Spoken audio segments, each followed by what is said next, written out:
secara historis dan faktual memegang peran sentral dalam aktivitas ekspor, impor, dan logistik provinsi ini.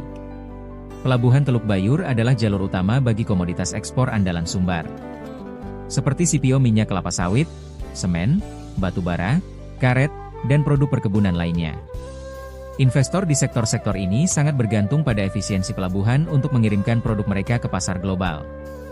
Pihak pengelola Pelindo secara terus-menerus melakukan revitalisasi dan pengembangan untuk meningkatkan kapasitas bongkar muat, memperluas dermaga, dan memodernisasi peralatan seperti gantry crane dan head truck.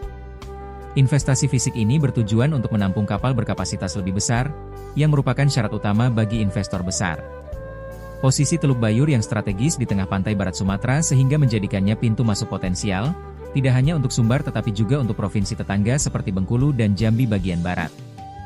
Akses ke Pelabuhan Teluk Bayur diperkuat oleh proyek infrastruktur strategis nasional dan daerah.